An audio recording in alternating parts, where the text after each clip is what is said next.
one. Alright, so Thursday was a weird experience for me. I found out what it's like to be fully happy and sad all at the same time. Oh, I've existed like that for a while now. But just true, oh my god, this is amazing, and at the same time, I am depressed beyond belief. Because, for those who don't know, we were at the Red Wings home opener, the one game that they've played so far this year, and the game itself was awful. That was a terrible game. That was a truly pitiful performance by the Red Wings. But everything we did around the game, and even in between periods, was amazing. So the whole day was a complete and utter success. The one thing that just sucked about it was the game that we went down for.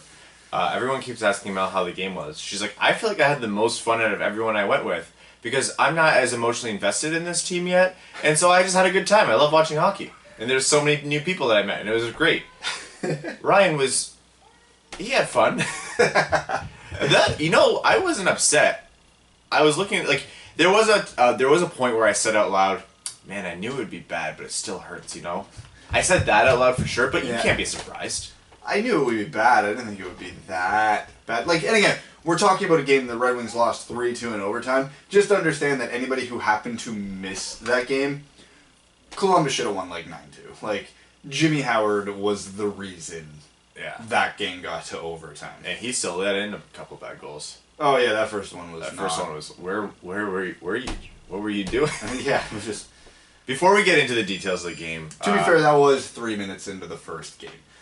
There was if there's ever an excuse in the season to not have shaken off the rust, 3 minutes shorthanded into the first game of the season probably fits. Yeah. I'm hardly gonna dig into the goaltenders this season.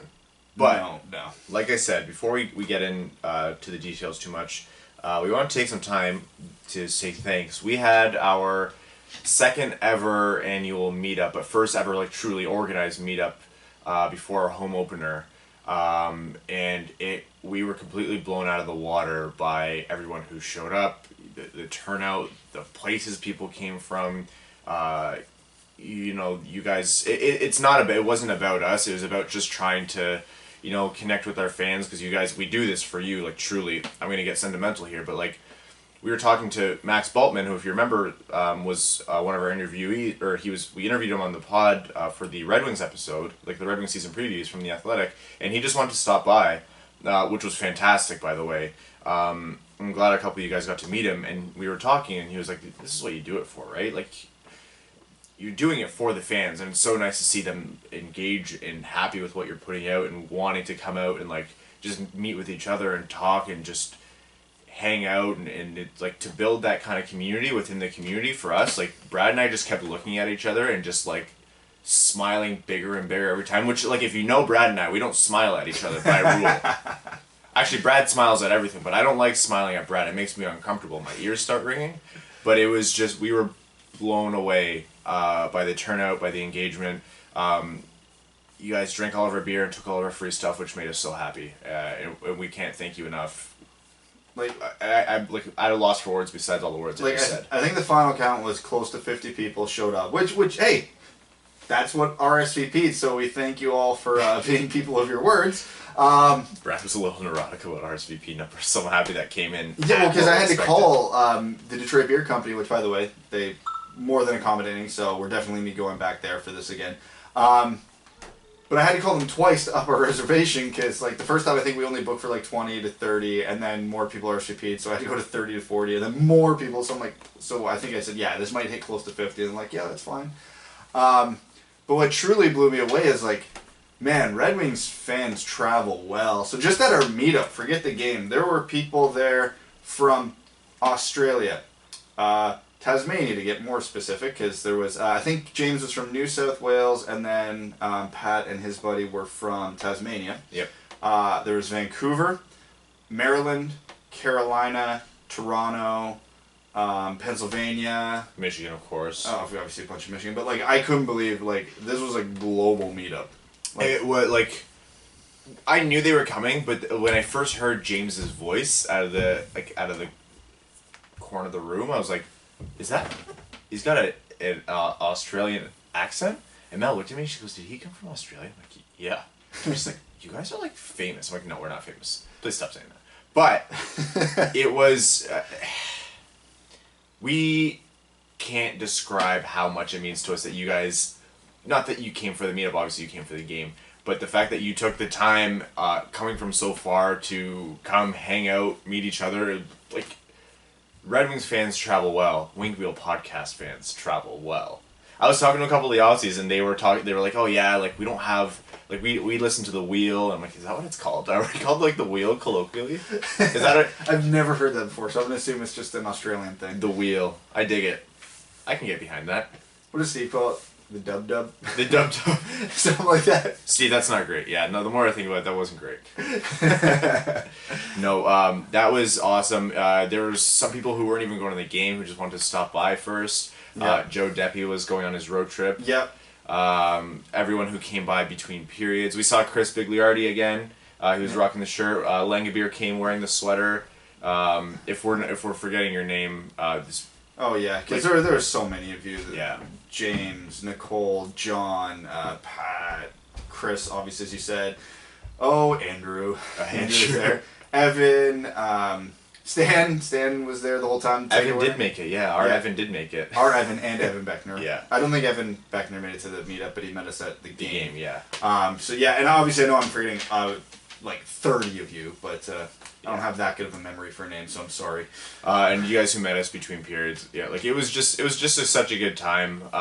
The first game of the season is always such a special time. Like I was telling people, this will be the best Red Wings game of the season to go to. Truly, with Zetterberg dropping the puck, with the fact that we were undefeated going into the game, you still have all the still undefeated in regulation. Yeah, 4 rookie defensemen playing. You have Rasmussen playing for the first time.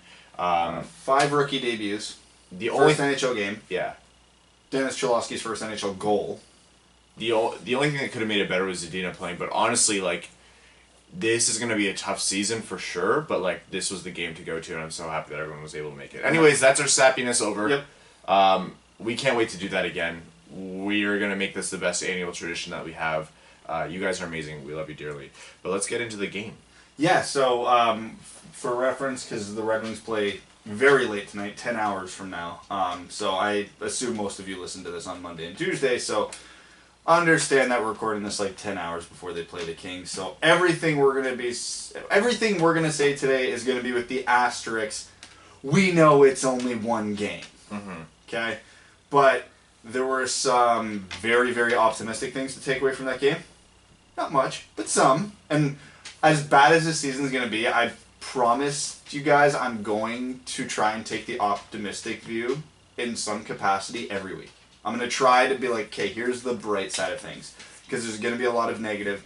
And like I'm saying, it's only one game, but there were so many things that happened in that game.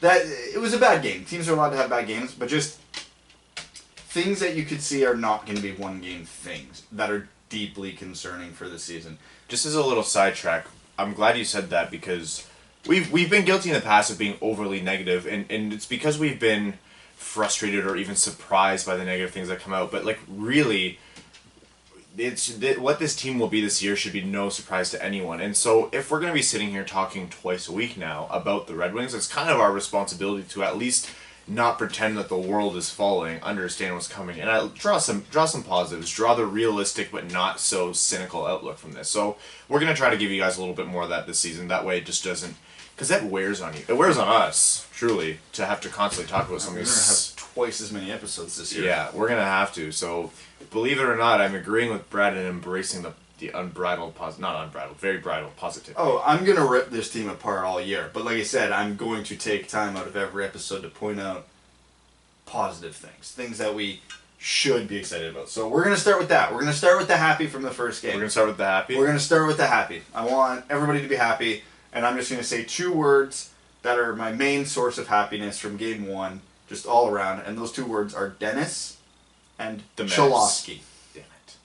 Close. You almost had it. Dennis Chowowski is not going to see a minute in Grand Rapids this year. Bite me, Adam. Adam was texting me saying, hot take, I think Chowowski doesn't stay the whole year in Detroit. I wouldn't be surprised by that based on some decisions the Red Wings made during that game. But no, he was the Red Wings' best player. Not best rookie, not best defenseman. He was the Red Wings' best player that game. End of period. End of statement. Dennis Chowowski he continued his play in preseason, which was not an overly conservative game style. Took his chances, allowed himself to make some mistakes, but got himself into good positions, which is how he scored his goal, really. Yeah. He was in the right place at the right time, completely manufactured by his positioning to put that puck in. And you can argue, and people will say he was standing in the slot and he scored an easy goal on a good pass from Larkin. Well, a couple things that you need to take away from this. When was the last time you seen a Red Wings defenseman just jump up into the slot at 5-on-5? He saw the lane, he saw the blown coverage by from Columbus, and he's like, defensive liability here, 2-on-1 possibility, be damned. If this puck ends up, I've got an easy goal. He jumped in, and I think it was Larkin was saying after the game, when Chowowski got into the slot, he realized how open he was, and Chowowski was screaming at him, like, whatever he was yelling, like, yeah, I'm open, and Larkin he's like, I just looked, there he was, put it to him, easy goal. So, not only did Chowowski make the perfect read, he made damn sure Larkin knew he was there, which communication on the ice, for anybody who, like, you don't hear it on the broadcast, and you don't even really hear it in the building because it's so loud, but good teams yell at each other on the ice all game, because everything happens so quickly, you need to know what's going on behind you. You have to. It's more important in your defensive end than the offensive zone. But hey, if Chowowski's got that kind of awareness, just be like, yeah, this isn't a risky play. This is the right read. I gotta know he's here. Puck comes in. He puts it top shelf. First NHL goal. We were losing our minds in the stands. We're like, oh my god, he did it! But again, not that Chowowski had a perfect game. Like it was it couldn't have even been more than a few shifts later. He had that. It was, I don't want to fault him for the play because I seen what he was trying to do, but he got a pass to the point. He had an alright lane for a shot, but not a great lane. So he tried stepping around the first defender, which he did successfully, but he brought it to his backhand, and he tried cutting into the slot to then get the shot, and the second defender poked it away from him, which led to a Columbus 2-on-1, because obviously he stepped up. It's the type of play that it's going to work about 50% of the time, and when it does, you go, oh my god, what a play. But when it doesn't work, high risk. So that's one of those ones he has to understand that there's a guy coming out of the box in 5 seconds behind him. He doesn't have any support. His 3 forwards are all below the hash marks. Conservative play there. Get that point shot through. What I'm seeing right now from this team is a lot of that conservative play from, like, Hronek did still play a little bit more conservatively, like what we saw in preseason. But there were moments. He did drive the outside quite a few times, which I like to see Hronek do, because he's one of the few players on this team, or in terms of the defense, that protects the puck really well. It's the kind of thing that we saw Danny DeKeyser try to do early on, and it was promising that he just stopped trying that. He forgot he couldn't skate. So. And like, you're on a team with Henrik Zetterberg, man. Learn how to protect the puck with your body, because you're huge. Yeah. I digress. Hronek did drive the outside a few times trying to protect the puck with his body, and I think he was pretty talented in it. And with some more offensive awareness, he can kind of generate those plays. Chowowski, if you're going to be in your first game, and if you're going to be on a team that's expected to lose, and you're just going to ball out, and if it's a 50-50 split between take the chance, pinch, move up into the slot, or make the conservative play, and you go for the aggressive approach every time, you know what, man? That's what I want to see. Yep. Especially if you're one of 4 rookie defensemen on the team, and there's only 2 spots really, if everyone gets healthy, you have to show what you've got. Because the coaches will say, it's easy to say, hey, Dennis, this one you got to step back, be the safety valve. You can't be making this pinch, but that's easily taught. Yeah. They want to see that he's able to execute those offensive plays, which has been a sore spot for Detroit for a little while. So, for sure not perfect, but it's almost, in terms of what can be realistic, like not Elias Pettersson first game. In terms of what's realistic, this was pretty much best case Ontario for Chowowski. Oh, it was, and again, getting to what you were saying is, you don't want him to take the aggressive approach 100% of the time, no. But you want him to do it more often than not, and there's 2 reasons for that. Hey, if this is what got you to the NHL, and this is what makes you great, don't change it. Keep doing it. But also, a lot of times the word team chemistry gets thrown around, and people don't really know what it means. Team chemistry is understanding what your teammates' tendencies are, where they go, what they do, and then adjusting for that. Red Wings forwards, if they see Chowowski pinching all the time, will then adjust. I'm out of the play. He's not giving me that puck. I will cut back for him because I know he's going to jump here. So they'll play a little higher. They'll do whatever they have to do to compensate for whatever Chowowski is going to do on this pinch. So that's why you can't be too inconsistent in your game. You can't play conservative one game. You can't be ultra aggressive the next game.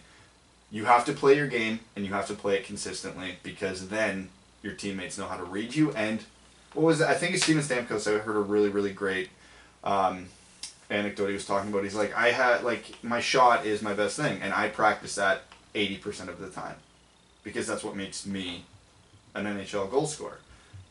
He was taught, practice your strengths 80% of your time, your weaknesses 20% of the time. Make what makes you great elite. And you know, that's almost antithetical to for some people to think about, but it makes sense. Like, this is it. This is the show. Like, you're going to grow as a player for sure, but that you have very little control over, really. Like, you're either going to grow as a player or you're going to kind of fall off or deprecate or plateau at best in terms of what DeKeyser's done. So, you know, let that development come to you, but focus really on what your skills are, how you can stand out. Talking about the other rookies, Shulak has honestly, he in my mind, he also had a pretty impressive game. He continued, again, he wasn't perfect. I think he did have some defensive liabilities and some strange out of position moments. But he was like, hell, they have me on the second line or on the second pairing right now. I'm just gonna ball out and go for it. Shulak is a wild ride. Man. He is. He's a huge wild card. I am at the edge of my seat every time he's on the ice, and it's mostly for good reasons. But Shulak, watching him, it's like he's 24, but I'm like, man, that guy is a rookie. Not that but he was just trying everything. But there was a few plays, more than a few, where I'm just like, Libor, no, why? My beer league team doesn't make that mistake. And then he'd get the puck, go 90 miles an hour, and go end to end, get a clean zone entry, which the Red Wings maybe had 5 of the whole game. And I'm like, oh, right, that's your thing. So, I don't. As an aside, I'm gonna get into this later. The Red Wings dump and chase is the most infuriating thing. I was keeping track all night. I counted 3 successful puck recoveries on dump and chase the whole night, and one of them was just Libor Sulak passing it to himself off the backboards. I don't think Shulak's second pairing status is sustainable. Really, I don't think it might be. On this team, the talent's there. On this team, but I think this team gets to where they should be with their defensive talent, like on their roster, I don't think he should be. I think he would thrive as a third pairing guy. Put him with a really solid safety valve defensive defenseman, and absolutely, that's a phenomenal place for him.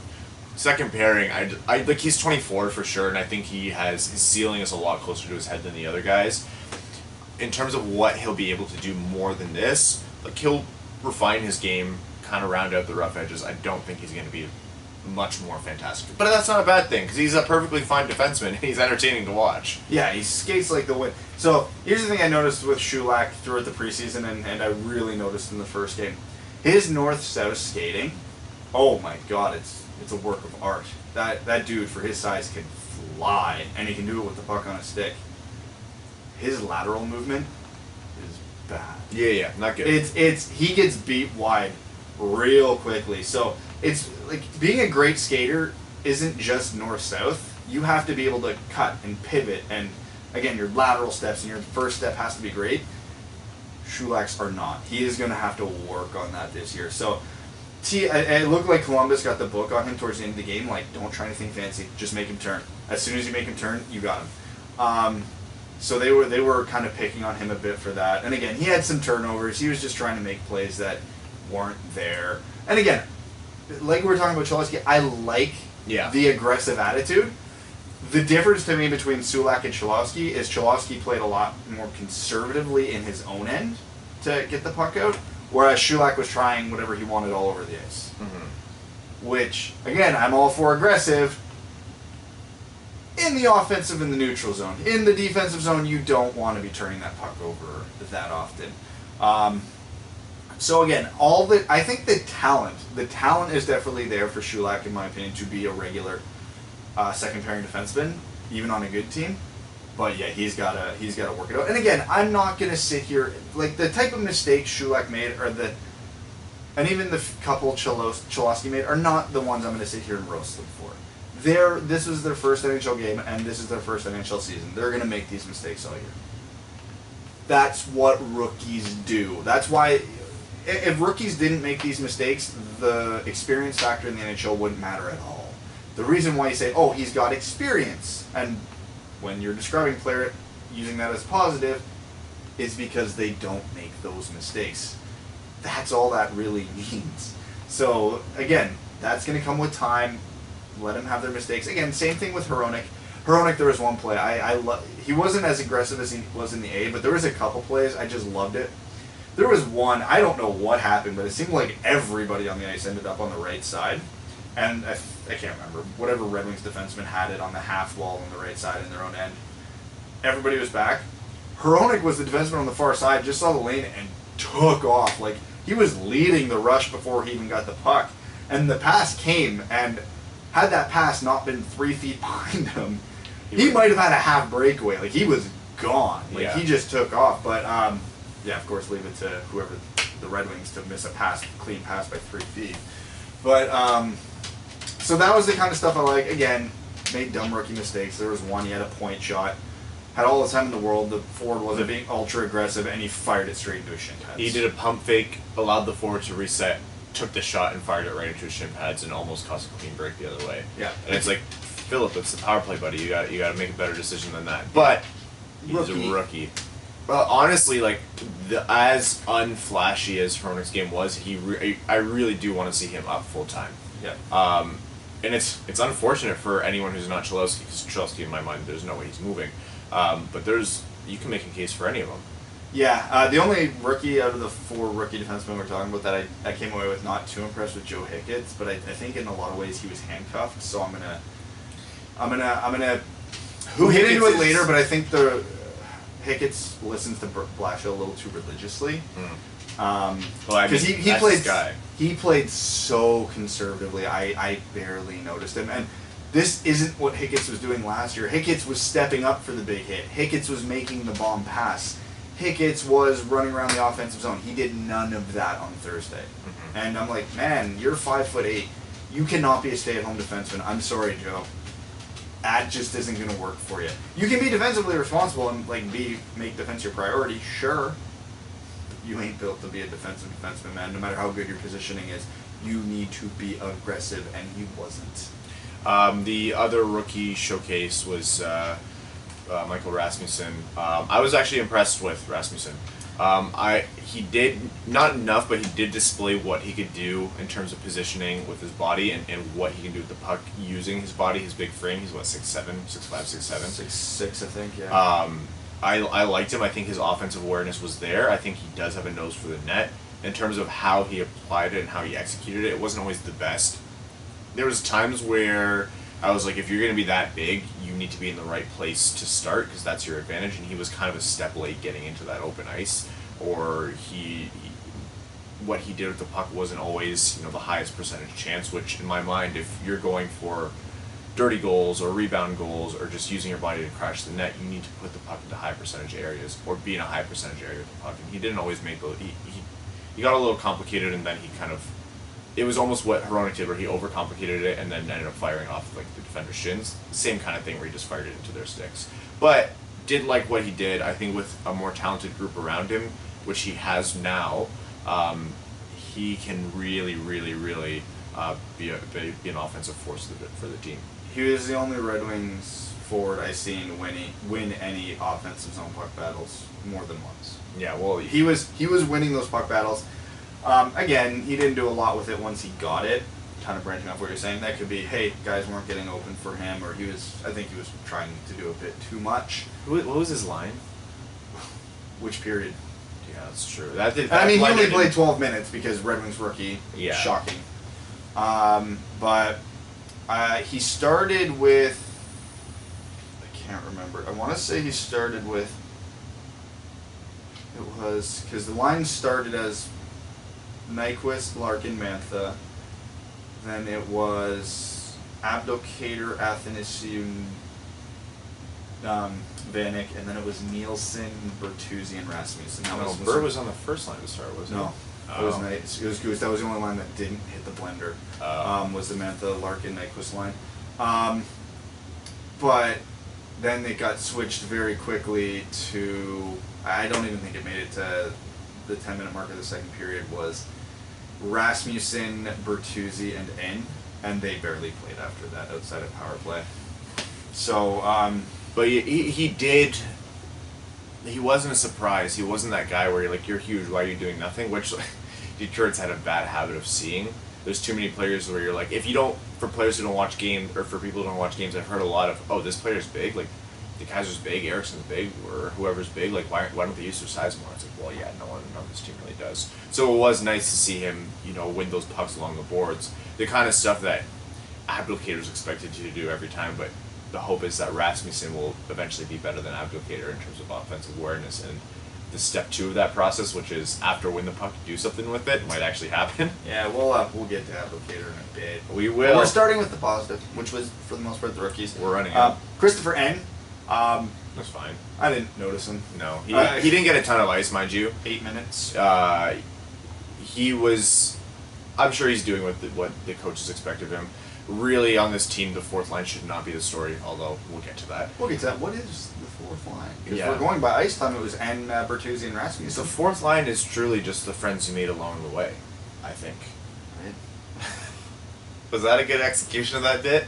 Because I love that bit so much. Brad has drilled his forehead into the mic filter, the pop filter. Anyways. That'll be a future Is this what it episode feels time. like talking to me? All the time. Okay, I get it now. All the time. Brad, I'm sure we've talked about this before, but Brad was telling me before the meetup, he's like, I'm nervous to meet Mel. I'm like, why? And he's like, because Crystal's going to be there, and Crystal's going to tell her exactly the kind of person I am. And I want to have a good first impression. I'm like, Brad, you're delusional if you think I haven't been telling you the kind of person you are. And he's like, oh yeah, that's a good point. And she wasn't surprised. And I only made one inappropriate joke in her presence all night. Well, you made an inappropriate joke? When we were hanging out with Nick, James, and then after the game, and you were talking. We were chirping you for your pizza preferences, pepperonis. I'm like, that one. I kind of branched off that. And then you said, what was it? I said, and Ryan's favorite beverage is water. His favorite Red Wing is Luke Glendenning, and his favorite sex position is missionary. And then I said, I will not sit here and abide by the slander of the good name of the missionary position and what it has done for society. And that was the end of that bit, because it was a lot of self-deprecation. Yeah, I said it, and I'm like, wait, maybe Ryan didn't want me to say that in front of his girlfriend, so I'm gonna... She's funnier than I am. She has a better sense of humor than I do. I believe that. And my humor is the best part about me. That and the fact that I'm 6'2" and very broad-shouldered. Shut up, Brad. I'm 6'2" and very broad-shouldered. Okay, whatever you say, champ. Thanks, man. Alright, we're running out of positives. Besides Athanasiou, how did Athanasiou look?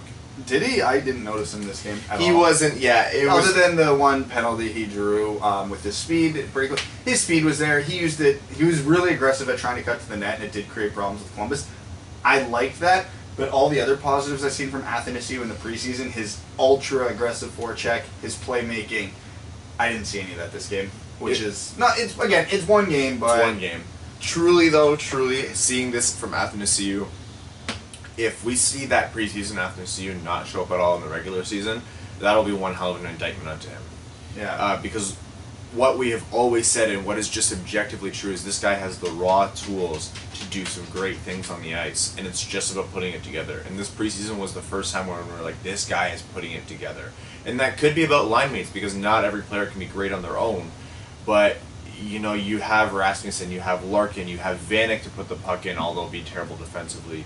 You have Zadina, who will eventually be up. You have a lot of offensive talent there that for sure is going to take some time. They're a little rough. Like Nyquist is, I think, the most refined forward we have, which is fine, but he's a second-line winger. And also, in Athanasiou's defense, he looked great at center in the preseason, and Blashill pulled him off center. Pulled him off the center? 22 minutes into the game. My goodness, just let it set. How do you let him go all preseason at center? He played, 5-6 games, and you're like, yeah, this is fine. And then you get a fraction into the second period in the first game, and you're like, no. He's on Nielsen's wing now. Just leave him there. You're playing against one of the best teams in the Metro. Like, Columbus is no joke. That's a very good team. They had a bad game, really, because they, like you said, they should have crushed us. Just let the Lions ride out. Give him a chance to develop. We'll do our Blashill rant later, but my one biggest gripe with him is when people say, well, no, he knows how to develop young guys. Hogwash. Honestly, phooey to that thought. Because he's not, like, the easiest thing is to let them make mistakes. Let it ride out. Athanasiou showed his most promise he ever has at center, and you pull him after what? You know, a blink and a second thought? Leave the guy there. Franz Nielsen is a veteran. He should be able to transition to the wing seamlessly. And if you're really playing for the win... Nielsen was playing center. It was Glenn Denning who went back to center because we wanted Christopher N to be our fourth line center, which he was. His wingers just changed. But Spoiler, Jeff Blashill is going to be one of our three main topics today, so fair warning. We have to now get into the usage of... Are we just going to get into Blashill now? Yeah, because I think that feeds into the rest. Yeah, because when we talk about Blashill, I might not stop talking for about 30 minutes here. No, that's not different. Okay, so... Jeff Blashill might be the best thing for this team this season, because if something miraculous happens and this team starts to overperform, Jeff Blashill will make sure to limit that and still keep them in the Jack Hughes lottery. So Jack Hughes is amazing. Capo Caco is now getting consideration by some prospects to challenge Jack Hughes for first overall. Kirby Doc's leading the WHL in scoring. Dylan Cousins is having a monster season so far. So yeah, if you're looking at those guys, Jeff Blashill is the best thing to happen to this team this year because he's going to ensure we get one of them. Here's the problem. I think the damage he might do to the players currently on the roster will be more of a detriment to the team than what getting a Jack Hughes or a Kirby Doc or a Capo Caco will do for the team. So, okay, how do you define first, second, third, fourth line? Generally, it's by ice time, right? Who are you putting out there the most? That's your first line. Fantastic. Do you know what the Red Wings' first line was this game? Luke Glendening, Justin Abdelkader, and Darren Helm. Even though they only played 2/3 of a period together, that was the first line. Luke Glendening played 19 minutes.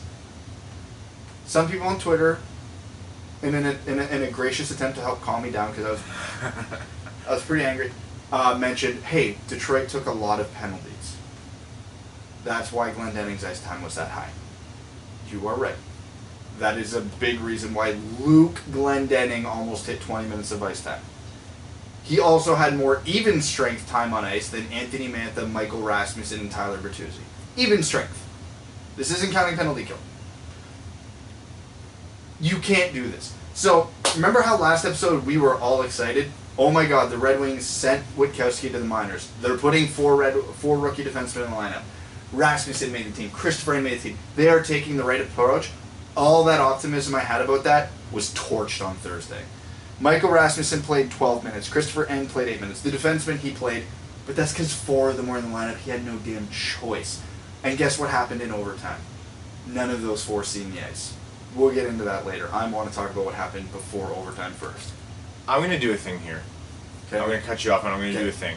Okay, please. I don't agree. I fundamentally disagree with Ken Holland still being the general manager of this team. I do think he's done good things in the past couple of years, and I can see how everyone warrants or gets the basis for them supporting him, at least getting this last chance. Inherently, in my heart of hearts, I don't think it'll turn out well, but I can logically agree with it and abide by it. In my mind, if we're going to be doing that for Holland, then we have to be doing the same thing for Blashill. I'm going to do my best this season to be positive about Blashill, because almost how we talk about Athanasiou, we see that this guy has the ability, he gets respect from players. He's a very sharp guy. Max Bultman was telling us he's a very bright mind. He knows what he's doing, but for some reason the product's just not there. I'm going to be looking all season for these positives from Blashill, and I'm going to be aggressively lauding him and rewarding him with praise anytime we see it. We just need to see it. I'm going to be, like I said, I'm taking the optimistic approach on everything this year. So when I see good things from Jeff Blashill, I will point out the good things from Jeff Blashill. Fine, here's one. Dennis Chowowski played nearly 20 minutes. That was fantastic. There you go. Way to go. Blashill put the 4 rookies in the lineup, scratch Nick Jensen. He deserves credit for that. That was a ballsy move. He deserves credit for that. Let's see what we got, and they didn't disappoint. Rasmussen was playing better than most of the forwards on this team. He got 12 minutes. Christopher N was brought in to be a penalty kill specialist. They didn't play. He played like one shift on the penalty kill, and then 8 minutes the rest of the game. If you're going to bring a guy like Christopher N onto the team, play him. Play him. Like, why is he there? This is 8 minutes of ice time isn't going to help any prospect's development. Oh, I don't care about N playing 8 minutes. He's a fourth. And irrelevant to me. I'm just using him as an example. No. Having Christopher N play 8 minutes a night is useless. Put Ferk in the lineup. Have N play top line minutes in Grand Rapids then. Okay? Like, that's what I'm at with prospects. Anthony Mantha and Andreas Athanasiou, two of arguably your three cornerstones that you currently have on the roster going forward, both played less than 15 minutes. Despite having terrific preseasons. That is... Like, the rookies not playing enough, fine, but Mantha and Athanasiou playing 14 minutes... It is not hard to play rookies a lot. This is an extreme example, but Rasmus Dillon played 22 minutes in his first night with Buffalo.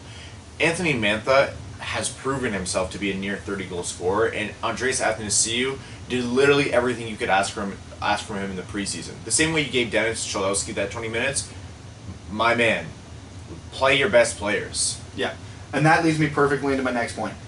Jeff Blashill's whole philosophy on coaching seems to be, I'm playing to not lose. Thank you, yes. I'm not playing to win. He's constantly just trying not to lose. That's why Luke Glendening plays 19 minutes a game. That's why Luke Glendening and Danny DeKaiser get ice time in overtime.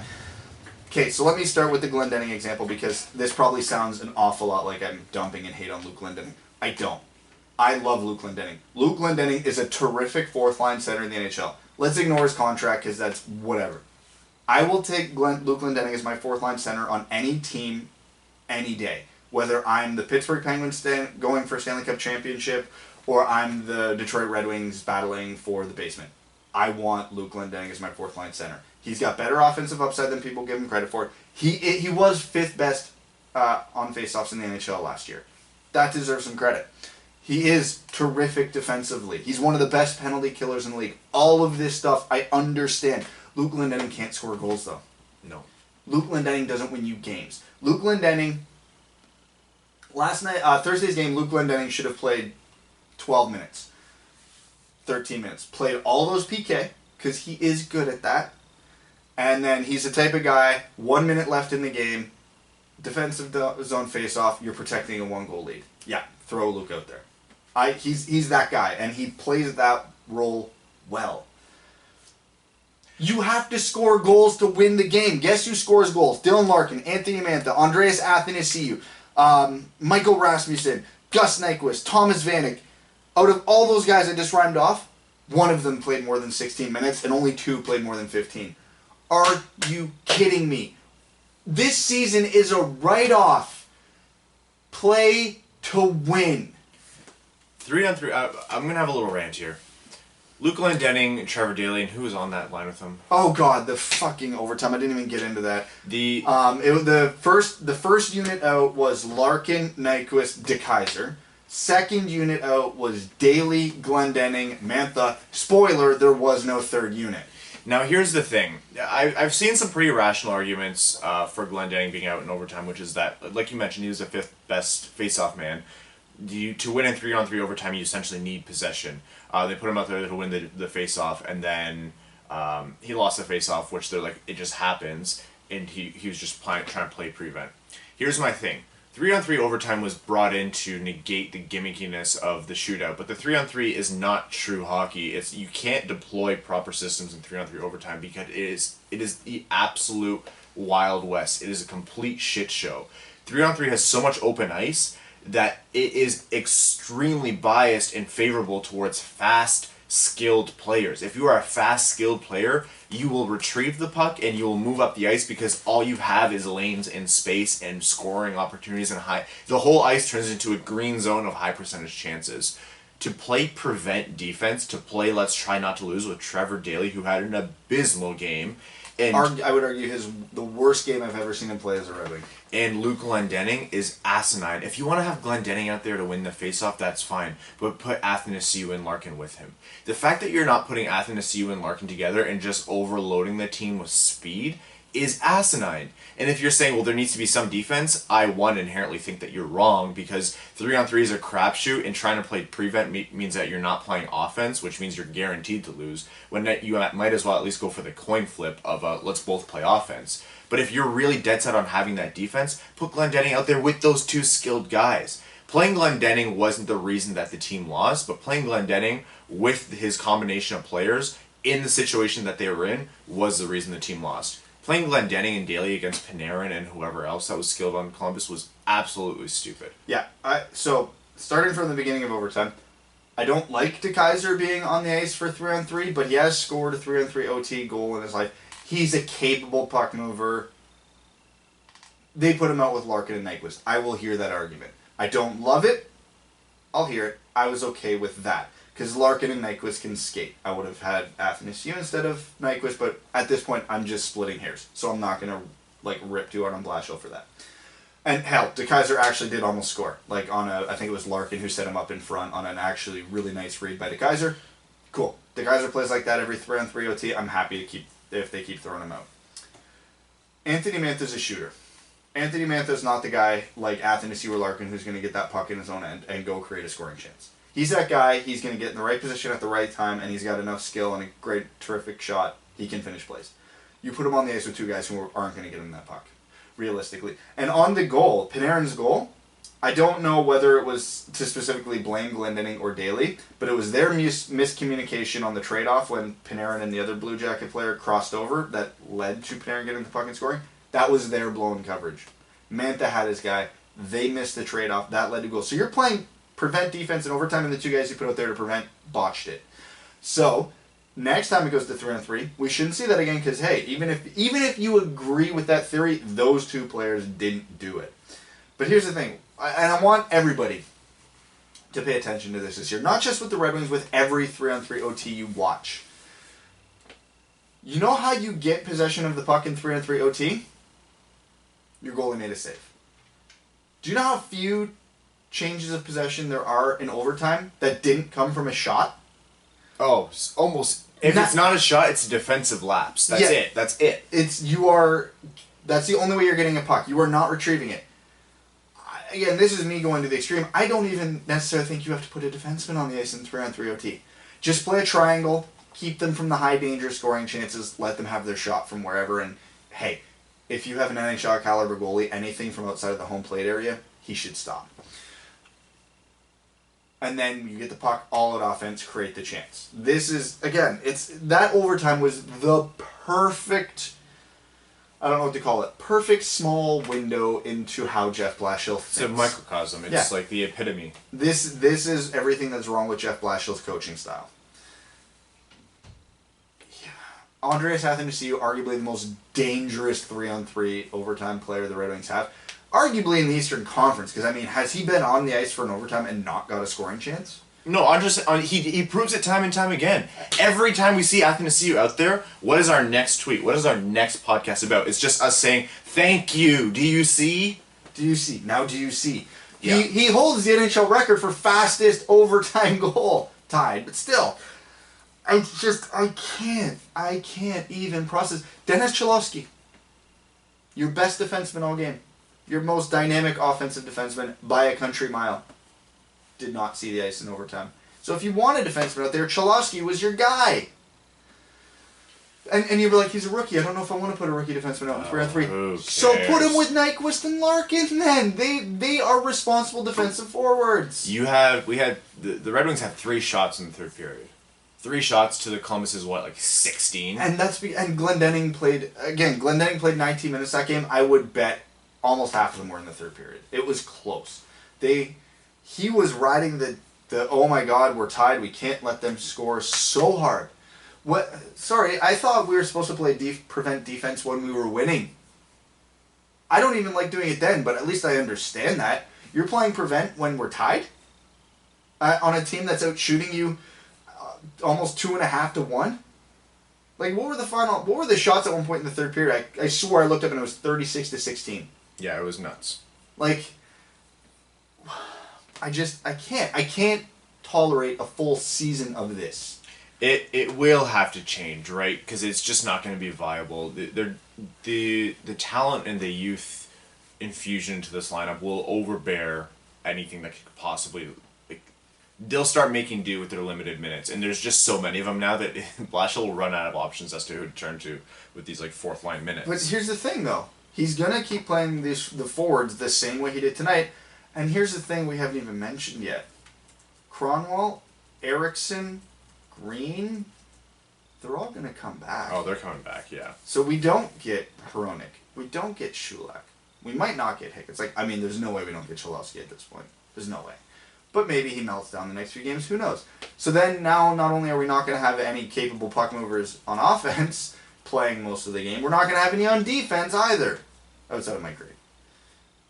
Who knows what they do at Chowowski. And that doesn't even lead me... Oh, that leads me to the next point.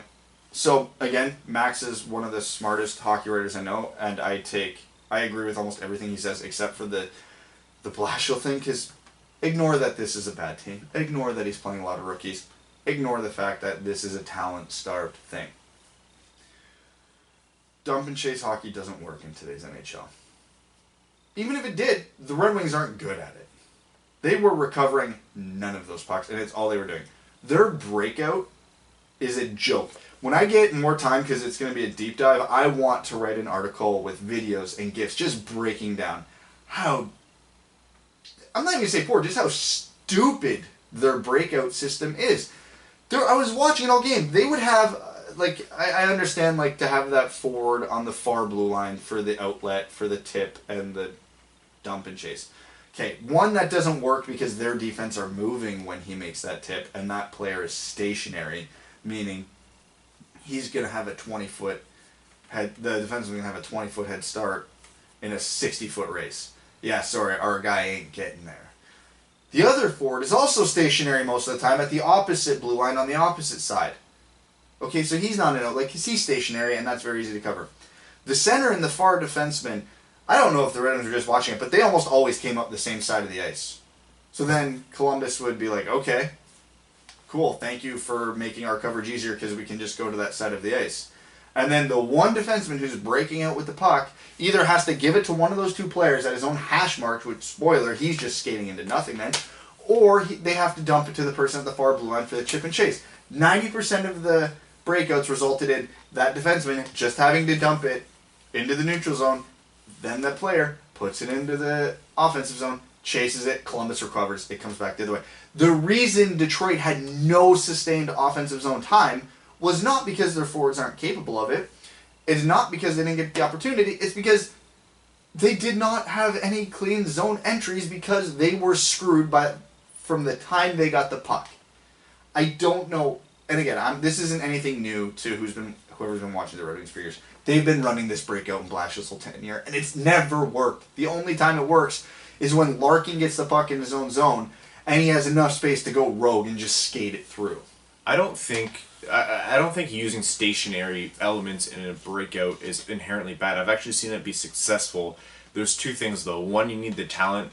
There's a few things. One, you need the talent to be able to do it. The Red Wings have nearly no good puck movers that don't have infected kidneys on defense, not counting the rookies who we're still evaluating. Two, not everyone on forward can be stationary, like Brad mentioned. Having one stationary element is actually sometimes a solid play. Safety valve. That's fine. I get it. I get it. And not only that, there's actually something to be said for a modified dump and chase. Not a true dump and chase. If you're skating into the neutral zone and then flipping it over, I agree, I don't love the dump and chase.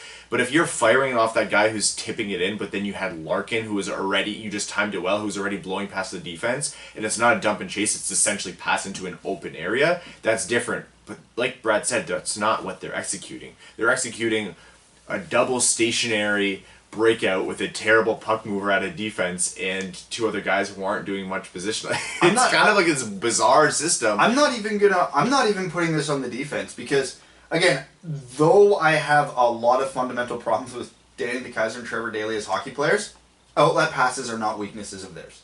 They are guys who are capable of making that breakout pass when it's there. Capable. No, Danny DeKeyser doesn't always make He's shown some weird poor decisions, but it's in a proper breakout when DeKeyser comes out from behind the net with that puck, he's gonna make that pass more than he's not, right? Hickett, Shulak, Kronik, Chowowski, we know they can do it. These players are being put in a position to fail. So I don't want to sit here and dump on any of them because no team would successfully execute this breakout. The best full ice breakout to clean zone entry to clean puck possession I saw all game was when Columbus, Libor Shulak caught Columbus on a line change, skated it up himself the whole way. Right before he got to the blue line, he saw that he had a lot of speed, a huge speed advantage on the Columbus defenseman, fired it off the backboards, just blew past them, and picked it up in the corner himself. That was Detroit's best zone entry all game, and Shulak did it all himself. And again, even if you have that stationary outlet, there are ways you can make that work. If you start Larkin 5 seconds earlier, or Athanasiou, or Nyquist, or whoever your speedster is, so that when you're making that pass to the far blue line, they can either tip pass it into the middle of the ice where Larkin or Athanasiou can pick it up, or if that option isn't available and they're well covered, you just chip it into their zone, but now when you're chipping it into the zone, Larkin's 10 feet from the blue line with a full head of steam. He's going to win that race to the puck. That was the problem. Detroit was never the first team on the puck in those things, in that situation. And again, I'm just talking about using one outlet. We're ignoring the other winger that they have doing nothing on these breakouts. I actually, to this minute, still don't know his function on those boards.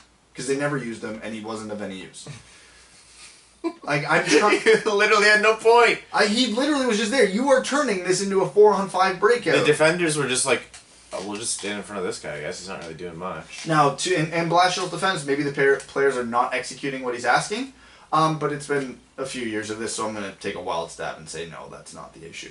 Again, we can talk about talent level, and I've heard the biggest argument I get when I start criticizing Blashill is, yeah, but he inherited an awful team. What do you want him to do?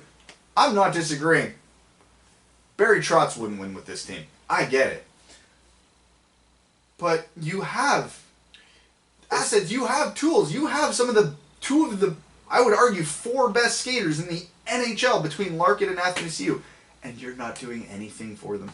It's not about, it's truly not about the fact that the team isn't winning or didn't win that first game.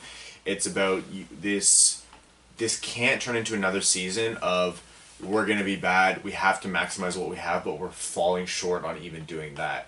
Because like Brad said, there can be some damage, long-term damage done, even if Blashill gets fired to these. Like, these are players that using years of their development, systems that are going to persist that we now have to break out of, the culture within the room that's going to come from all these losses. Like, you need to be energized by what you have in the future, and that can start now. Having Rasmussen, having Zadina, having Chowowski, having all these young guys should be a positive for the team. The team should be coming out and saying, what I'm trying to say is this has all the makings of Buffalo's failed rebuild of the past 5 years, which is not good. Because what happened? Ryan O'Reilly left because he lost passion to play hockey. Like, that's what you're working towards here, and you're also limiting the fact that when this team has the talent to come out of this rebuild, it doesn't have the systems, it doesn't have the development, it doesn't have the chemistry, the culture, all of those things to perform. Blashill, in my mind, has not shown the execution. He might have all those things that the smarts that people say he has, or the ability to develop, but in my mind, this is his 4th year on the bench. There's no more time to let him settle in. This is it. This year is his test, and the bar is so low. You don't even have to win. You're actually expected to lose. That's so easy. Yeah, and this is what drives me nuts the most about it, is that the Red Wings are expected to lose. Nobody is going to sit here and blame Blashill if the Red Wings play all the right way, like they play the right way, and they still lose. Okay, it happens. Because the thing that drives me nuts is the NHL is so close these days. There is not a lot that separates the best team from the worst team. A 4th-line player from a 1st-line player. We're talking about minute differences. The Toronto Maple Leafs just lost to the Ottawa Senators last night. Okay? It happens. This is the NHL. Montreal's first in the Atlantic right now. There was one thing that happened last year that just made this whole situation so much worse for me. The New Jersey Devils. A young team, outside of Taylor Hall, almost completely devoid of talent. They had a poor defense, they had average goaltending, and they did not have a lot of exciting options up front and forward. Hell, they still don't have a lot of options. They have Heischer and Taylor Hall, and there's nothing else to really get excited about with their offense. They made the playoffs. Why? Taylor Hall having an MVP season didn't hurt. They played ultra-aggressive, up-tempo hockey. They were not afraid to play the rookies. They were by the end of the year, they were leaning on Nico Heischer, Miles, Wood, Blake Coleman. Yeah, Heischer, first overall pick. Who are Miles, Wood, and Blake Coleman? They're not anybody significant, but they were playing big roles on a playoff team by the end of the year. You can win with rookies. Again, I'm asking anybody who's listening to this podcast right now, can you think of more than 3 defensemen on the Devils off the top of your head right now? Adam Henry. Wait. Like, legitimately. Who are they? Will Butcher. Will Butcher, Andy Green, Sammy Vatanen, and then... Oh yeah, Sammy Vatanen did come over there, yeah. You mentioned Henrique, that's the only reason I remembered him. And then 3 fillers. You can win with mediocre rosters if you play the right way. And the right way in today's NHL, as we've been preaching for the last 30 minutes, is aggressive, fast, up-tempo. And Detroit plays the literal opposite game style. They play the conservative, we're going to sit back, don't make mistakes. You can make mistakes. It's fine. Like we said, you were playing 6 rookies, which is a great start. Rookies are going to make mistakes. Let them make mistakes, but don't handcuff them. Let them make the dynamic plays. That way they can balance out their mistakes. Mike Babcock's Detroit Red Wings are gone. That era is over. It's no more. There might be some players left, but that era is gone. That style of play is gone. That NHL is gone. And that ability to even execute that style of game is gone. To have any remnant of that intentionally is foolishness. Last year should have been eye-opening for the Red Wings. Because I'm using New Jersey as an example, because going into last season, New Jersey was probably the closest comparable in the NHL to Detroit. They had one top-end forward that looked like he could be something, because let's not forget, before last year, Taylor Hall wasn't exactly viewed as MVP material, and Larkin. Those were the 2 guys. Then you had a couple nice young pieces around it, but nothing special. A whole bunch of depth, nobody's on defense, and alright goaltending. New Jersey made the playoffs, Detroit bottomed out. Vegas made the playoffs, playing the same way. Colorado made the playoffs, playing the same way. There is no reason Detroit, with this roster assembled as they are, shouldn't at least be able to compete. Alright, I'm going to move us forward here. Yeah, because I could go on for days. Like, it's just... Seattle took the next step. Yes. Happy. So they are, what was it, Board of Governors approved? They approved the Seattle expansion, Yeah. Essentially. There's a couple more steps that have to be taken, but for all intents and purposes, this is happening. They are going to aim for the 2020 season, but from the sounds of it, based on when everything's going to be ready, it might very well be the 2021 season where they start. So Vegas is precluded from having to participate in the expansion draft, but also do not benefit from the $650 million expansion fee. That was already written. Yep. Which is that was fine. in stone from the time Vegas came in. As good of a team as Vegas is, depth isn't something they have. They're basically fielding half an AHL team right now, so of course they should not have to lose players to this. So there's been no details, obviously, on name. Location is going to be Key Arena, is it called? Yeah, in downtown Seattle. Doing a huge renovation on it. I heard it's a traffic nightmare. So if you're in Seattle, sorry. But yeah, I think that's exciting, and I'm excited for the divisions to finally balance out. They are gonna have to do something funny with the Pacific and the Central. It might be. If I had to take a wild guess, I'm gonna guess Arizona's gonna bump over to the Central. Yeah. And then Seattle will plug into the Pacific. Maybe Vegas bumps over. One of those 2 teams is gonna bump over. It's the only option. I don't think they ruin Vegas's newfound rivalry with pretty much every California team. Fair. Yeah. Which has been impressive. And of course, you want Vegas and Seattle in together because hey, they're the 2 expansion teams. Maybe that's the rivalry, right? Mm-hmm. But yeah, so to relate this to the Red Wings, don't worry, Red Wings fans. We have absolutely nothing to worry about with this expansion draft. Unless it goes to 2021, then you might be looking at a few. Then you're going to have to protect almost all the defensemen. In terms of just general league stuff that we've noticed, Elias Pettersson has been, as expected, pretty dominant. 5 points in 2 games while playing like 12 minutes a night. Yeah, he's impressive. That like he was widely regarded as one of the best players not in the NHL, and he's kind of proving it now that he's in here. I was actually watching the Vancouver Calgary game last night, and God, his not only his skill, his creativity, some of this stuff. He is one of the man. There are so few true ankle breakers in the NHL. Oh, he is one of them. Oh, he just. It's not that he can do those things with the puck. It's that he does it so quickly while you're thinking he's going to do something completely different that by the time he does it, you're screwed. You're toast. Oh man, he is good. Other great young players. I watched Miro Heiskanen's first shift, and guy, like, he's going to be a talented player. You can see why Dallas wanted to hang on to him. They didn't want to give him up for Carlson. Oh, yeah. Like, he went out there and did everything. He threw a hit, made a big pass, let a breakout, let a zone entry, got back on defense. Completely confident in what he did. Had a nice little juke on a breakout, like in a high danger zone. That's a talented guy who's going to do a lot of good things for Dallas. If he turns into a game breaking defenseman, Dallas is all of a sudden a very, very scary team. Yeah, but do you know who's leading rookie defenseman in goals right now? It's Chowowski. I didn't catch much of Delene's first game. I know he played 22 minutes. I saw like 5 minutes of that game. He looked fine. Yeah, he wasn't doing anything crazy, which he's an 18-year-old defenseman. That's to be expected. He looked fine. Yeah, he'll turn into superstardom soon enough. Much sooner than later. Buffalo won't give him a lot of help in terms of the talent he'll be surrounded with, but he'll still get there. He's that good. Outside of that, it's only been a couple games into the season. The standings are still funny with, I think, some teams not. Like, most teams haven't played their second. Actually, Detroit's playing their second game tonight, but so 2 games in the season. I think Montreal's leading the Atlantic, followed by Ottawa, so... because this is the world we live in. The NHL's leading scorers right now are Jonathan Toews, Elias Pettersson, TJ Oshie, Jamie Benn, Matthew Tkachuk. I think that's going to look a little different by the end of the year. That's kind of like if you ask like a pretty knowledgeable 13-year-old who would be leading the league, because you would get a lot of Toews. The NHL website's so annoying. Like, going to the points, apparently there's no data to display if you ask to see who's leading in points, which is ridiculous. I'm just going through the app right now trying to pull up, and you can't even filter by position. No, you can't. It's kind of... Luongo has a shutout.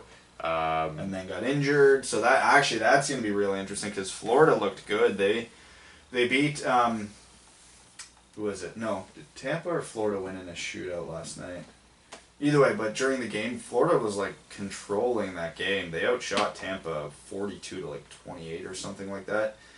They looked strong, so Luongo going down could be a pretty big story, because if that's anything serious, they might have to look outside for goalie help, because Reimer's capable, but... I think Reimer's more than capable. I think he's more than capable, man. If you're a team that's looking at, like, no, we're not just content making the playoffs this year, we want to challenge Boston here for the divisional seed. I would be pretty thrilled if Reimer was my backup. That's one of the best backups in the league. I agree. Do you trust Reimer for 70 games a year, though? Yeah, absolutely. Okay. I think he has the talent. I think the guy's just been sorely... I think he's still bruised from Toronto, truly. Ryan, where else are we going to trade Jimmy Howard? We need options here. Yeah. I don't think I think Reimer to Howard would be a little bit of a downgrade at this point. I don't know, based on that first game. Howard did not look wonderful. He let in one bad goal. His positioning seemed funny. But again, it's the first game. It's the first game, and we're not going to be aggressively negative. 40 shots on net, and he let in 3. That's fine. Yeah, that's fine. Outside of that, we would love to sit here and just like talk ad nauseum about everything and anything in the league, but we just need a little bit of a bigger sample size. And like I said, guys, don't forget we're going to 2 episodes a week now, so we are gonna our weekday episodes are probably gonna be more NHL centric. The Sunday episodes will probably still be more Detroit centric. Not that we're gonna ignore either on either episode. Like, we're still gonna kind of do the same format. We just might weight them differently. Yeah, it'll feel itself out. Stay tuned for that as well, by the way.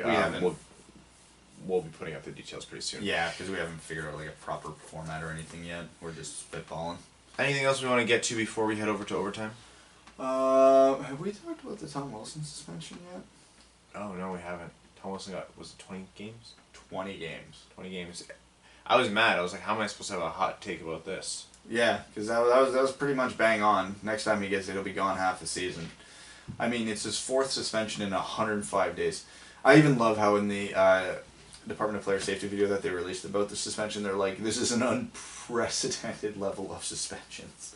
What a stupid thing to do. You get paid way too much money and then you forfeit a quarter of it in the preseason because you couldn't help but making some dumb hit that you know is going to hurt someone for no reason. On a fourth liner on a nothing play against a non-conference team. Shame on Washington, really. Like, not that it's ever good to target someone, but if Wilson took that run at, like, Sidney Crosby, people would at least understand. Nobody would agree with it, but we'd be like, oh yeah, it's a rival. He hates Crosby. It's their best player. Sure. Still suspend him, but at least, like, you can see his train of thinking. It's like, it's a fourth liner on the Blues. It's so like, annoying. What are you doing, you moron? And it's not a mistake. He's trying to hurt people. Yeah. He's an asshole who's trying to hurt people. That's all it is. Brad Marchand is trying to piss people off. Tom Wilson is trying to kill people. Yeah. Understand that difference, people. Other than Brad Marchand's little sucker punch there on Eller, which was pretty disgusting, and I'm actually appalled he didn't get suspended for. Pretty rough sucker punch too. Yeah, like, and then Max Domi got 5 games for it. How does Marchand get nothing? It's the same thing. And then another punch on his way down and another punch as he's on the ice. And people are like, well, Lars Eller is no angel. I'm like, right, but you still can't just punch people in the face for no reason. If I punch... Yeah, was Lars Eller celebrating in front of the Bruins bench in a 7-0 game annoying? Oh yeah, I'd feel some kind of way about that if I was the Bruins. But if I sucker punch someone in the face every time they annoyed me, I'd be unemployed and spending a lot of time in jail. We wouldn't do this podcast. I would have punched you so many times. Yeah, at least once an episode now that I think about it. Probably. I would have punched you at the meetup. That joke you made earlier, you would have got decked. Yeah, 100%. Evan would have beat the shit out of us by now.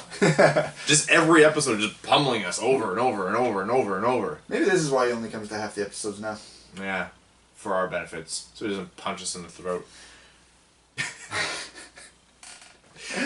Moving forward, we are going to head over to overtime, which of course we are going to talk to our Patreon patrons who make these episodes happen. They get their comments read out on air, guaranteed. We're going to start with K-Waz. He says, well guys, hockey's back. Boys, the Wings sure do love leaving Jimmy out to dry. How much of the Red Wings breakout issues like in the coaching scheme? I think he just wants us to talk about breakout issues, which we did. Hey, what a coincidence. They're terrible, and it's all in the coaching. Yeah, so you mentioned, Brad, I know you tweeted about it, if it's both coaching and lack of skilled defensemen. It's mostly coaching in my mind. I do think it is vastly held back by our lack of skilled defensemen, but at this point that's not new and you kind of have to work around that. Kaylin Wood says, we went to the Griffins' first game here outside of Austin, Texas. I'll let Hams handle the specifics of our first in-person viewing of the 6th overall pick, Zadina, and the rest of the Wings' future. Focus more on the few intangibles. First off, people here in Texas love their stars and are some of the best fans I've ever interacted with. Everything from their attitude to their icebox, they are proud of their team and show respect to the opposing fans. Hats off. Even when their mascot, Ringo, a giant raccoon, flexes on a non-Stars fan. This may have happened to Hams. It was amazing. Hopefully he'll highlight it in his comment. It was with lighthearted jest. Anyway, I thought Grand Rapids was outplayed in almost every category in that game, but I had a blast regardless. And yeah, almost all of our D-Corps was up with Detroit, but man, it was slightly embarrassing, aside from Villy, who I thought was having some pretty awesome awareness and outlet passes. Having said that, you give me a few overpriced Bud Heavies and that sweet, sweet smell that is truly unique to a hockey rink. Ever notice that? Like, I can't think of another comparable smell. Oh yeah, hockey rinks have their own smell. And I'm a happy camper. Hopefully you guys can make it down here for some reason or another, and we'll treat you to a game. It's a total blast. As for my off-topic question, I'd like to pose another either-or. Reese's or Starburst? You're allowed to choose any format of either. For example, Reese's Christmas Tree or Easter egg model will always reign supreme above all candy ever of all time ever, and Starburst jelly beans are far superior to the original by heaps and bounds. Basically sweet and savory versus fruit based. Cheers, boys! So happy to have hockey back. Ooh, Starburst jelly beans are dope, and I will take them over almost anything. That is the worst take you've ever had on this podcast. Have you had Starburst jelly beans? They're fantastic, but Reese's peanut butter cups are the greatest food on the face of this earth. I like them. I really do like them. Those packs of 3 are my limit. I'm really not good with rich sweet foods. I don't like chocolate. I'm biased as all hell because peanut butter, like if I had to boil it down, is probably my favorite food. Yeah. But yeah, Reese peanut butter cups, peanut butter and chocolate cannot be beat. That is the ultimate combination. If I'm on a desert island and I'm only allowed to bring 2 food items for the rest of my life, it's going to be chocolate and peanut butter. This is my life. You're a 12-year-old. I am. I've never denied my sweet tooth. Oh my God, the Bills are winning. Yeah, Josh Allen rushed in a touchdown on his own. Josh Allen's only way to succeed this year is literally going to be just yelling, "F it, I'll do it myself." Yeah, pretty much. That's how we beat the Vikings, really. He hurdled the defender and had 2 rushing touchdowns that game. Hussam Al-Qassem says, so Kayla and I went to the Griffins game on Friday, as you probably know from me spam tweeting pictures to you guys. A good amount of Red Wings fans came out for the game. It was pretty nice seeing Red in the stands. The Griffins away jerseys are looking good this year, which is the opposite of how the Griffins looked on Friday. Soterio was in net for this one and was playing Mrazek style of aggressive goalie. First couple of minutes we had a power play. Zadina has the puck, passes it to the point, whatever D-man had it, tries to pass it in the Red Wings fashion, gets intercepted, and the Stars are on a breakaway. Soterio goes way out of the net to stop him, and we're down 1. Zadina looked good, but the team around him couldn't get him the puck, or he would lose the puck pretty quickly, or would lose the puck pretty quickly. They also love to dump it in, and then Zadina would get in the corners and then get hit. He got hit pretty hard in the first and almost gave me a heart attack. Really isn't much talent on the Griffins forward group outside of Giovanni Smith and Zadina. It was pretty obvious. I was hoping Zadina would fill their nets with pucks, but sadly he didn't even get a single shot on net. Don't think it was his fault. Stars D were on him like crazy, and if they weren't, no one was able to get him the puck.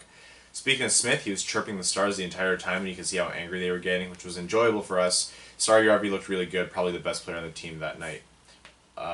Since I was in enemy territory, I had the obnoxious chirping, obnoxious guy tripping the home team. Even had some fun with their mascot. He was in our section and made eye contact, I assume, so I waved at him, and he walked up, rolled up his sleeves, so I did the same. Then he put his hand out like he wanted a handshake, but I could tell he wanted to grab my Wings hat. So I took it off before he could, and then he gestured that he was going to wipe his ass with it. It was pretty funny. There was one guy who was just cheering the dumbest stuff that the Stars were doing, like when one of the D would wait behind the net while the line changes were going on. He'd be like, yeah, that's the way to do it. So I started doing the same thing. Yeah, that's some basic hockey right there. As Kaylin mentioned, the fans were pretty nice and were polite to me, even though I was being obnoxious. One more thing from the game. Kaylin and I noticed this guy wearing the fakest Blackhawks jersey. White stripe on the bottom took up half the jersey, and after we left the game a few miles away from the arena, we saw him pull up next to us, so we rolled the window down and booed him jokingly, but he got a little upset, yelled something with profanity at us as he floored it. My sarcastic question for you guys is, do you like Blashill going full tank for the opener by throwing Daly and Glenn Denning out for 3-on-3? Please God, let Jack Hughes be a Red Wing. Sorry for such a big long post. Yep. So we kind of cover our thoughts on that. When he was talking with the fans yelling the most random obnoxious crap, we completely forgot to mention the Abdelkader girl. Oh my God! Oh my God! Every time Abdelkader was on the ice, there's a lady in the upper left of us in the lower bowl, and all you hear from the corner is, "Come on, Abdelkader!" And then in the second and third periods, she would say it multiple times per shift. Come on, Abdelkader! Like, she's yelling. Come on, Abdelkader! Nothing's happening in the play. He doesn't have the puck. She's never yelling for anybody else. Come on, Abdelkader! We kept trying to figure out who it was, but we never pinpointed her. You can't possibly like Abdelkader that much. You can't possibly think he's gonna do that much. I was like, Abby, please just come on and do what she wants so she'll shut up. It was too much for her to even be his mother. Like, if that was his mother, that would have been too much. No mother loves her child that much. It was so, oh my goodness, it was a lot. Eric Baker says, hello there. What are your thoughts on the Wings going after Matt Duchene as a UFA this next season? Cost matters. I don't know. I'm not on the bandwagon of of Detroit going and getting a massive free agent this summer, because I don't think it moves the needle at all. Unless it's Erik Karlsson. Honestly, I don't think there's anybody else worth shelling out huge money for, and Duchene will get huge money. Yeah, he will. So I'm going to say no. Again, if you can get any top-end player at a decent deal, you do it, but I don't see that happening. Joe Deppy says, hey guys, thanks for hosting the gathering on Thursday. It was nice to meet the three of you and hang out a bit. Vermont was beautiful and currently in Kingston. No question, just want to thank you for the meetup and all the work you do. It was so nice to see you, Joe. Oh, thanks, Joe. Thanks for coming out. Mike, forgive me if I pronounce this wrong, either Gemignani or Gemignani, says, hey guys, hopefully I'm not too late posting this before the episode gets recorded. You made it, man. Super excited for when you guys get to 2 episodes a week, as I've already listened to the past episode multiple times. Until then, however, are there any back episodes you recommend over others? I think at this point I've listened back to the mock draft. Enjoying the content, and I appreciate that Goon reference. Thanks, guys. It's hard. I always am kind of scared to tell people to listen to old episodes, because I personally don't like to listen to outdated information. I think our draft episode's good. Our episodes around the All-Star games are good. The problem is, all our best episodes, I don't remember specifically what episodes they were. Just think about good things or big things that happened in hockey or to the Red Wings and go from there. Our early episodes, our best ones were the dumb ones, like the sit or stand episode. Oh, God. Got heated. The pizza topping episode got pretty heated. Yeah. Those were pretty good. Yeah, I would just look at our season. What I would do, go back to our old season previews and see how wrong we were. Yeah, that's a good exercise. That would be fun. The Niebler says we won the Datsuk trade. Chowowski for president. Also, that picture of Hank dropping the puck is ridiculous. I've never seen a more perfect chiseled specimen. Ferky is handsome. Ryan, is your girlfriend's last name Blewett? So many puns. Yes, it is. Yeah. Do I take the Bills at home today, Brad? They're winning currently. I'm still going to say no. What was I going to say? I forget. Damn it. Stan also says, hey guys, hope all is well. You guys were awesome to hang out with. Thanks for organizing the meetup too. I think we all had a great time. Yeah, we did. Thank you so much, Stan. That was awesome. So happy we took Stan to his first ever game. Yeah, first ever hockey game. Yeah. Not Red Wings game. Which was amazing. I'm happy you got to see it. We had a great seats in the lower bowl. I love those seats. Those seats were fantastic. Yeah. I was going to say we definitely... Hopefully we can get those seats again, but based on the turnout to the home opener, I don't think we're going to have an issue with that. No, we won't. Oh, boy, Detroit fans, what are you doing? Well, the on-ice product is bad and they're still being priced out. It's the home opener! They're still being priced out. We don't know if we're bad yet. We didn't know if we were bad yet. I mean, New Jersey, Vegas, and Colorado made the playoffs last year. Even Facebook commenters know we're going to be bad at this point. Yeah, now we know we're bad, but we didn't know this Wednesday. We assumed. But again, I repeat to last year, New Jersey, Colorado, and Vegas made the playoffs. Except for the one guy who... what did he tweet at me? Oh, Erickson should get the captaincy, and he's the best defenseman on this team. You can't convince me that wasn't sarcasm. I think you were being trolled. No, There's no way. There's no person on the face of this earth who thinks Jonathan Erickson should legitimately be the captain. The guy was feeling it. I'll bet money that he was trolling you. I don't know. There's some pretty delusional fans out there. I have never even seen a Facebook comment say Erickson should be captain. Okay. All right. I was. If this guy was serious, nothing I could follow up this statement with would be polite or politically accurate. We're gonna head over. Correct. We're gonna head over to our thread. We have time for a few questions. Jacques Straps says, "Who would win in a coney dog eating contest between Blash and Babcock?" Blash. He's able to make some facial contortions that would help the coney dogs get down his schedule. And Mike Babcock barely opens his mouth even to talk. How's he gonna eat that many coney dogs? He said, "I really don't have anything of true substance to add. Just throwing something wild out there for a potential shout out on the show." Hey, you have a great username, so thank you, Jacques Straps. Coltron57 says, based on the lineup choices for the opener, do you guys think Nick Jensen is not long for this team?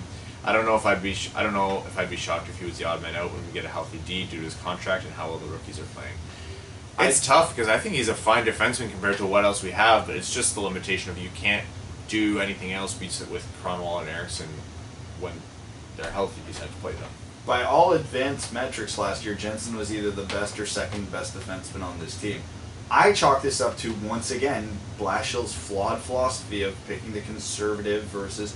Because again, Jensen's not the most defensively sound defenseman in the world, but he's a bottom pairing guy. He skates like the wind and he gets the puck up ice. It's not what Blashill wants, apparently. Which is, what every other NHL team wants in their roster, but not Jeff Blashill. Yeah, I don't know. I'm all about the rookies this year, and seeing all four of them in that game was fantastic. I don't know if if I was a coach, I was not scratching Jensen for that game. So that left me thoroughly confused. So I do have to think he's probably getting traded at some point this year. And he's a UFA at the end of the year, so he's getting traded anyway, just not for the reasons I would have guessed. 10Eb says, would you rather play a hockey tournament naked or watch a Wings Cup final at a packed sports bar where everyone, including yourself, is naked? Definitely the second. What was the first one? Play a hockey tournament naked. Oh, skates? Yeah, no, not taking that risk. Yeah. Put me in the sports bar. Raviniat says, the rookie class this year looks absolutely unbelievable. Pedersen, Heiskanen, Kotkaniemi, Deline. There's going to be another one that I'm forgetting. Milstat. So far, who's your way too early Calder pick? My vote goes to Pedersen so far. I'm watching the Canucks games. He is a Canucks, but still Heiskanen's first shift was so smooth and so good. He literally did everything well. I wish Zadina could have been in there in this year's Calder race from the start. My pick's Pedersen.